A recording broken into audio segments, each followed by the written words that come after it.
it was just not a lip service, because South Africa at that point of time accounted 8% of India's total international trade. And I had the privilege as Commerce Minister in 1994, after Nelson Mandela took over and apartheid policy came to an end, to resume that trade agreement with South Africa. I am mentioning these things only to point out that how close our relationship with African countries were. Always we considered leaders like Jomo Kenyatta, Nkrumah, Julius Nyerere as the leaders of the and symbol of the freedom struggle, Nelson Mandela as an embodiment of Gandhian principle. And many a times jokingly we said that first most important non-resident India we had was in the form of Mahatma Gandhi, who made his experiment of Satyagraha on the soils of Africa, and Africa presented Mahatma Gandhi to us, who transformed this country. Therefore, how can we tolerate it? How can we even comprehend it? We believe it, that Africans would not feel safe in India. I am happy that Government of India has taken prompt actions. And again, I appreciate the initiatives taken by the Ministry of External Affairs in consultation with the Home Ministry and others. But this aspect we shall have to keep in mind, and we shall have to reassure.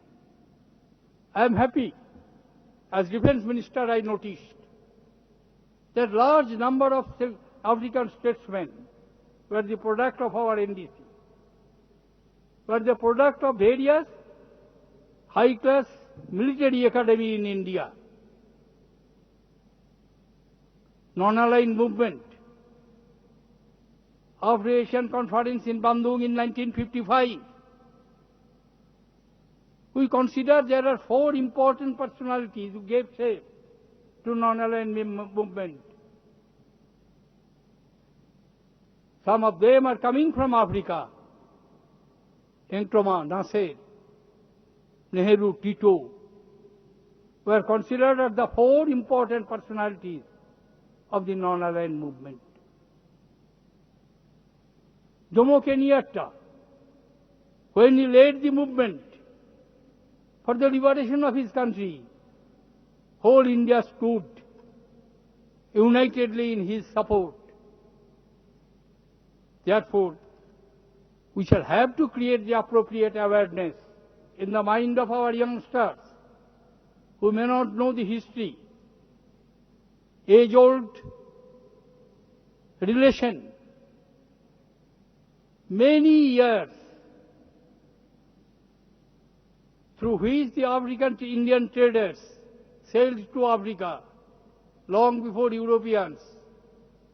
We had established contact with Africa. We had in almost every country. In 54 countries of African continent, we will find Indians having trade, business, industry.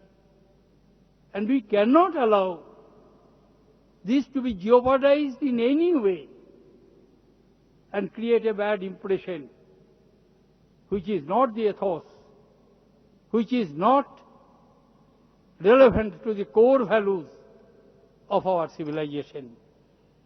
With these words, I wish the distinguished heads of mission and ambassador all success in their endeavors. And once again, I express my gratitude to Ministry of External Affairs, particularly Madam Sushma Swaraj, General Singh, for inviting me to share some of my perception with my old friends and colleagues with many of which I worked in my personal level. Thank you, ladies and gentlemen. Jai Hind.